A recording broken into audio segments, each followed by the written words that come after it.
काही बोलायचं, खोटे नाटे आरोप करायचे आणि कार्यकर्त्याला बदनाम करायचा असा उद्योग राजू शेट्टी आणि त्यांच्या लोकांनी चालवला नाही ना. त्यांच्याशिवाय महाराष्ट्रात कोणी शेतकरी नेता नको अशी त्यांची भावना आहे ना. शेतकऱ्यांच्या प्रश्नांपेक्षा कार्यकर्ते संघटनेतून हाकलण्यामध्ये जास्त इंटरेस्ट आहे. समिती नेमा, याला काढा त्याला काढा, शेकडो कार्यकर्ते बाहेर काढले.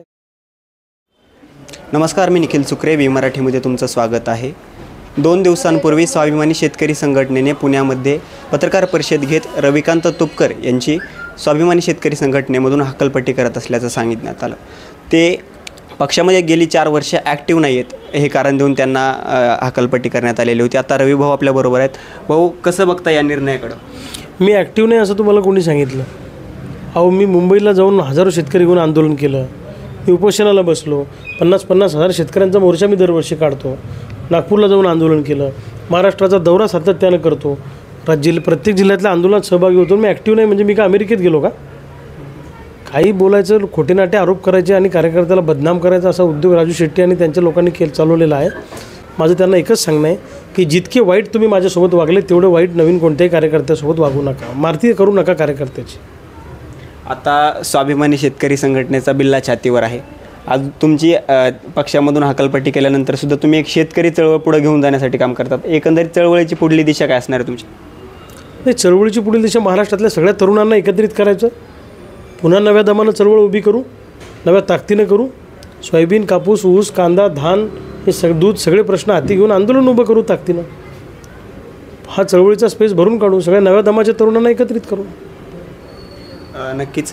तुम्ही तिसऱ्या आघाडीची घोषणासुद्धा केलेली आहे. किती संघटना तुमच्याबरोबर काम करणार आहेत? आता तुम्ही 25 जागांवरती निवडणूक लढवत असल्याचं पण सांगितले. काय, कसं हे सगळं नियोजन चाललेलं आहे आणि पुढील दिशा काय असणार याची? भरपूर संघटना आमच्यासोबत आहेत. सामाजिक संघटना, शेतकरी संघटना, आणि ही आमचा अलायन्स आहे. ही पक्ष नाही. महाराष्ट्र क्रांतिकारी आघाडी ही आमची एक आघाडी आहे. या आघाडीमध्ये विविध शेतकरी संघटना काम करत आहेत आणि त्या आघाडीच्या मार्फत आम्ही 25 जागांवर आमचे उमेदवार उतरवणार. 25 जागांवर उमेदवार उतरवणार. बघायला गेलं तर भाऊ सदाभाऊ खोत असतील किंवा तुम्ही असाल, आता असे एक मागून एक नेते या पक्षामधून बाहेर पडताना आपल्याला पाहायला मिळतात किंवा त्यांची हकालपट्टी केली जाते. या सगळ्याकडं कसं बघता तुम्ही? म्हणजे आता एकीकडं शेतकऱ्यांवरती आलेले दिवस असतील, त्यांच्या शेतीमालाचे भाव असतील, चळवळ अशी विखुरलेली पाहायला मिळते. ह्या दोन्हींचं मिलन होऊन कधी शेतकऱ्यांना चांगले दिवस येतील असं वाटतं? नाही, राजू शेट्टींना शेतकऱ्यांच्या प्रश्नांपेक्षा कार्यकर्ते संघटनेतून हाकलण्यामध्ये जास्त इंटरेस्ट आहे. समिती नेमा, याला काढा त्याला काढा, शेकडो कार्यकर्ते बाहेर काढले असे टॅप करण्याचा हा प्रयत्न आहे. माझं मानसिक खर्चीकरण पण स्वाभिमानीचा कार्यकर्ताच मोठा होतोय ना, मग ह्याकडं त्यांचं असं कसं वाटत असेल? आवडत नाही ना. त्यांच्याशिवाय महाराष्ट्रात कोणी शेतकरी नेता नको अशी त्यांची भावना आहे. कार्यकर्ता मोठा झालेला त्यांना आवडत नाही. त्याला जनाधार मिळाला, त्याला प्रसिद्धी मिळाली, थोडा उजेडात आला की त्याचे पाय छाटायचे, पंख छाटायचे, त्याला त्रास द्यायचा, कार्यकर्त्यांमध्ये झुंजवायचा, आपसात भांडणं लावायचे आणि तो कार्यकर्ता संपवायचा. एवढंच काम त्यांनी केलं. आणखी एक महत्त्वाचा विषय म्हणजे त्यांनी लोकसभेच्या अनुषंगानं बोलत असताना असं सांगण्यात आलेलं होतं की तुम्ही त्यांचा स्वाभिमानीचा AB फॉर्म स्वीकारला नाही आणि तुम्ही तुमच्या परीनं फॉर्म भरण्याचा प्रयत्न केला.